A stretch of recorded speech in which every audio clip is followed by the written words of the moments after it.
Welcome to a new Daily Top Askreddit video. Today's topic. A child who is not embraced by the village will burn it down to feel its warmth. What is an example of this that you've seen or experienced firsthand? I used to be into amateur radio after a short stint in the Army Cadets. There was one guy, in the East Midlands, UK, who was one of the adult instructors. He was always telling us about amateur radio, and would hand out old/cheaper pieces of tech he'd tried out and wasn't keeping. Anyway, he was a little weird, overly friendly, with adults, never had any bad vibes around the kids, and obviously had some social anxiety which he was compensating for. Personally, I suspect he was on the autistic spectrum, but who knows. After I left the cadets and went to UE, I stayed in touch on Facebook. We were in the same Facebook group for amateur radio hobbyists. He always liked to do things by the book, and instilled in us the importance of being responsible and socially conscious with our radio use. He was the same on Facebook, reminding people that Mrs. Miggy's on her £10 handset wouldn't know about transmission power, and squelch, etc. He mentioned in passing to a new member the importance of only using the public unlicensed channels, kind of like CB radio in the US, on the correct, very low, power setting of half a watt. He mentioned it was because Mrs. Miggy's trying to reach her kid in the next street wouldn't understand the idea that she could hear you but couldn't reach you to ask you to be quiet a minute. He was correct here, and it's also a criminal offense to transmit at higher power on these frequencies, even though it's not enforced. Anyway, this got someone's back up, and he was kicked from the group for preaching. After unsuccessfully asking to be let back in, he set up a larger antenna in his back garden, set up a super fancy aerial atop it, with a 30-watt transmission system. This is really quite powerful. He now turns this on for several hours a day on whatever channels the radio club/group are using to teach them the importance of good etiquette. This means that nobody can use certain frequencies for hours at a time, as it just sounds like someone is having a one-way conversation on air. He could probably get arrested, but that doesn't seem to bother him at all. I kind of feel for the guy who got kicked out. He was probably giving 110% for the hobby and the community that he loved, yet was kicked out. Over the years I've spent time with many people on the spectrum, and I can understand how heartbreaking being kicked out of the community would have been for him. Poor guy. Hobbyist communities in general can be horrifically toxic. I once attended a birthday party with a bouncy castle. The birthday kid and their friends kicked the younger sibling and his friend out, so they unplugged it and watched everyone's dismay as it deflated. Way to go, Mason. Badass moves for a 12-year-old. Good lord, if Mason is 12, what kind of older siblings/teenagers are renting a birthday bouncy castle? Is that the cool thing these days with the local youths? Hell yes, bouncy castles are the shit. I worked in an office for a Fortune 500. One of our longtime team members, G, worked as a level 2 employee for quite a while. She was good enough to be a level 3 or level 4 employee but never took the offer because she was a single mom, relied on public transportation, etc. Her friend, P, started at the same time she did and was a level 3, working up to a level 4. P and G were all good, until P discovered that G made more than P because she was constantly getting merit raises and performance bonuses. One day, G made an honest mistake. Our client just switched to a different protocol for billing and she accidentally did it the old way. It was a no harm, no foul situation, but P went to the level 4 employees and senior management and suggested that G be fired. They all went to our who said that while there was no valid reason to fire her, they could move her to a shittier team that would basically guarantee her failure. G realized what was happening and secured another job. We were going to be off for 4 days for Christmas, and G quit Thursday by leaving an after-hours voicemail. G knew that the message wouldn't be received until Monday morning, so she sent out an email to the entire building, timed to be sent at 11:59 Christmas Eve. The email detailed how P was having an affair with her BIL while her husband was deployed, how one senior manager took this job because he was fired for embezzlement and lost his CPA license, and how one of our male level 3 employees requested a transfer because our married department manager was sexually harassing him. We got in at 8, our and IT got in at 9. It was a shit show Monday morning. Quite a few people quit that day. And to think, it all could have been avoided. Edit 1, thanks for the award. Edit 2, I've run into G and P since then. G is thriving. She got a stern phone call from the company and they tried to withhold her last paycheck, but that was it. P is, well, a little more humble now.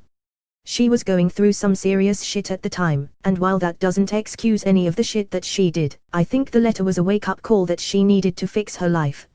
Edit 3, Level 3 employee is doing well.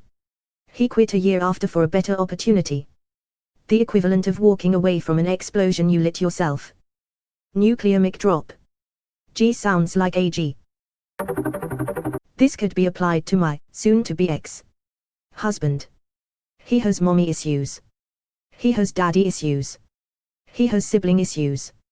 Basically, his parents divorced when he was in grade school and no one really ever parented him from that point forward. His dad left. His mom, in my opinion, has no sense of accountability and can never be wrong about anything, so not exactly a great role model. She restarted her career after the divorce and left him in the dust. My husband never really healed from the aftermath of his parents' divorce. I can understand, my own parents' divorce negatively affects me to this day in some ways. Though my parents are the polar opposite of his. They are extremely involved and giving. I think the more my parents involved themselves in our lives, the more he realized what a parent was supposed to look like. When our baby was born and my parents worked to be helpful and bond with him, I think it almost showed a giant magnifying glass on the abandonment issues he had buried and run from his whole life. He cracked this year. Ran away with someone. Threw me and my loving family away, but, briefly, got the attention he was yearning for from both his shitty absentee parents in his time of crisis. That didn't last too long. He burnt our marriage and the life we had built over 10+ years to the ground. He felt so sad and wanted me to feel as badly as he did. Though, any warmth he enjoyed from doing so quickly dissipated. He regrets everything. Update, we have been separated for months, but within the past 6 weeks he's been trying to open the door. I've been patient with him and encouraging while he tries to find the right specialists. He called me tonight to tell me he's back with her. So, I guess he doesn't really regret anything. I need to redact that last sentence, wouldn't want to be inaccurate. And just FYI, I was still in denial about having to get a divorce. It's stupid, but I wanted to work through some of this even if we couldn't stay married through therapy. Hold me accountable, Reddit, I'm 100% done. I can relate to him a little. I'm 32 years old and my baby is 7 months old. I thought I was over my abandonment issues for years now, but having my baby has opened a lot of old wounds and I've struggled a lot with it. It's hard to understand. If I love my baby so much, why didn't my parents love me like that? Anyway, I'm so sorry that you were the victim of his destruction while he tried to deal with the unhealed wounds. Coming from a place very close to yours, I want you to know that I feel you in my heart, and you are a good person. Specifically because you are asking how they could do what they did as parents when you, as a parent, could never fathom hurting your child in that way. It's because you are better than them. If you weren't naturally a better person, you wouldn't be wondering how they could act that way, because you'd already be excusing yourself and saying, well, it's what was done to me, so why not? But you are smarter and much kinder. The hardest part is coming to terms with the fact that we will never know why they didn't love us. It's heartbreaking, and after you have a child of your own, it becomes enraging, confusing, and a deep wound to your core because you are in their position now, and you see even less reason to why they are the way they are. These feelings will hopefully ease for you, but they will always be there. Therapy is an obvious help, so I won't go into that too much, but I will say that I've found it helpful for my own needs to use those feelings as a catalyst to be the best I can for my own child and others in general. I don't know if it's because I need to prove that I am worthy, or that I want to protect everyone, but those feelings are and always will be with me, so I use them to give out the love and kindness I didn't have. It doesn't fix what was done, but for me, at least, it helps to know that I am the complete polar opposite of my parents and will continue to be as long as I'm here. I had a traumatic childhood, alcoholic father, paranoid / narcissistic mother. There were enough victims between the two of them to fill up a burn ward. I was well on my way to repeating the cycle of insanity before I got sober, spent years in therapy and continue to spend significant time in self-reflection. I'm still not the person I'd like to be, but I hope I'm slightly better than they were. Those relationships didn't make it into adulthood.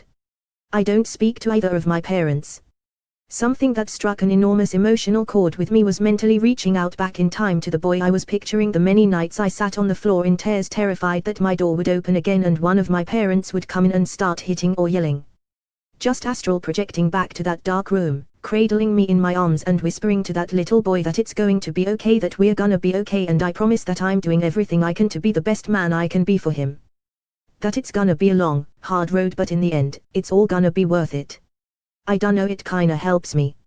It recognizes and unearths that valid pain and fear I felt, that I tried to bury and stuff in those dark nooks in my soul, while impelling me to continue to improve those many shortcomings and defects I still do have, to be a better father and husband than my own dad, and a better parent than my mother.